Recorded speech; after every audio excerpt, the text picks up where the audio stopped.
Luka-luka ka talaga.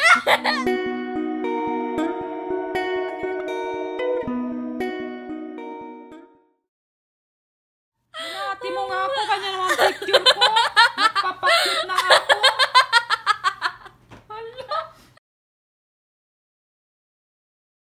Wow! Tapos siya, sabi niya, mami, gawan kita ng kuhan yung picturean kita, di pa cute ako. In-expect ko talaga maganda, pakita ko, in-upload na niya. Sa aking Commander-in-Chief. Isa pa to? Man laging sabihin, I love you pa rin. Ay, na-so it. Luka-luka ka talaga. 57 likes. Lin, happy birthday. Ganda ng pic sa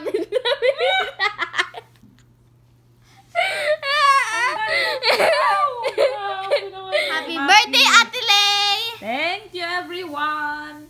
And I'm then so Denise. happy. Nag-greeting nyo sa akin. Nakakatat. Di ko tulad dito.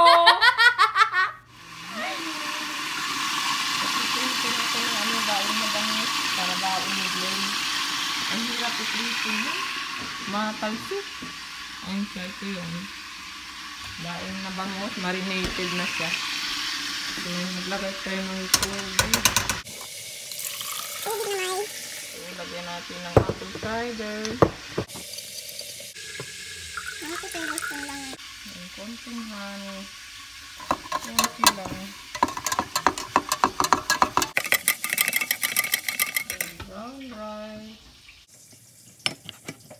Hi guys! So, it's 11 o'clock ng umaga. Hindi pa ako nakakapag-almusal dahil meron pa akong ginawa kanina after ko ihanda yung baon ni Daddy Glenn. Wala akong na-i-upload itong araw na ito. So, bukas meron tayo. Sana sunod-sunod na naman meron. Kaya hindi ko ginamit yung salitang vlogmas kasi ayaw ko pumangako, then mapapako.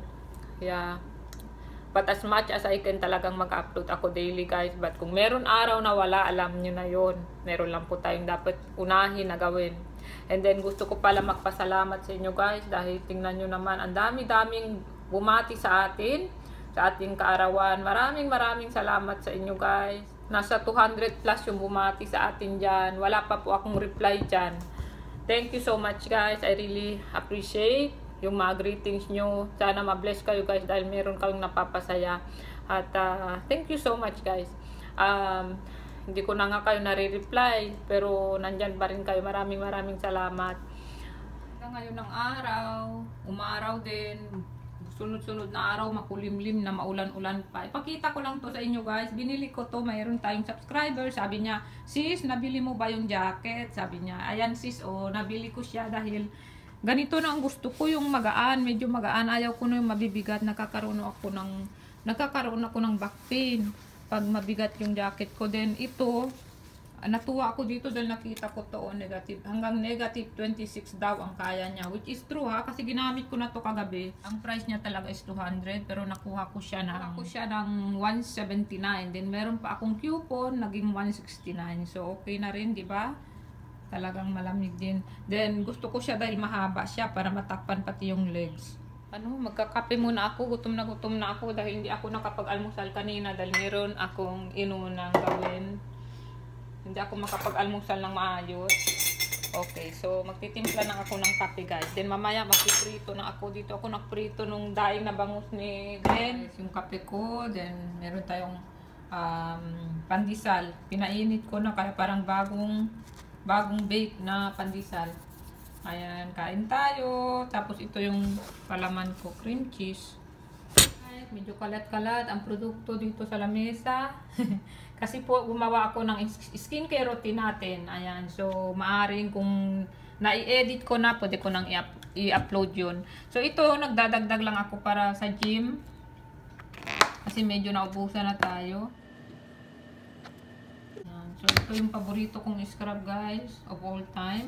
And then, mas napapaganda or mas maganda yung aking scrub ngayon dahil nadagdagan itong morning burst na lemon, caffeine, papaya. Meron siyang brightening effect. Kaya ang ganda po nito guys. Na i-combine. So nag-lipstick ako guys para lang sa video. Hindi tayo putlang-putla naman. At iakyat ko na itong mga produkto na pinakita ko sa inyo. Kailangan dito ako sa baba dahil sa taas, sa kwarto namin masyadong madilim. Dito lang ako meron natural light. So, balik natin ang mga kinuha natin dito sa taas.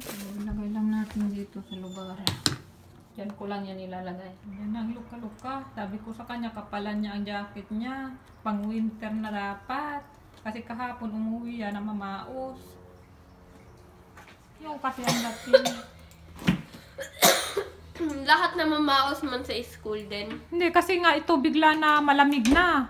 It's not that cold. Kaya nga nito eh, kasi medyo mainit. Maganda pala siya ito pag nakasara. Kaya nga eh. Buka. She filled the inside. Ano pala siya? Mainit Ka siya. pa rin eh. Kuya, may sobra pa pala kaming adobo. Yung last na bumili kami sa karinderya dito. Tapos ipiprito ko na itong daing na bango. Yan o. Oh.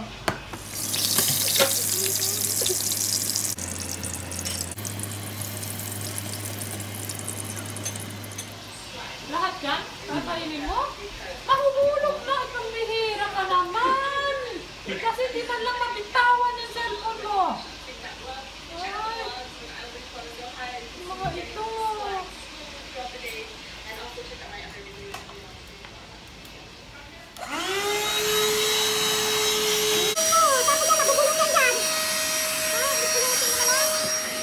Kain na kami namin, si kuya, tapos agad. Upo ka pa lang, naghahanda ka pa lang ng plato, tapos na siya. Ayan. Kain na bangot, may sobra pang adobo si kuya. May sobra kong kape kanina, pinainit ko lang. Kain tayo. Inisin ko na tong mga talsik dito ng oil, ganyan pag nagprito. Mga kalat, then iwawash ko na tong mga plate.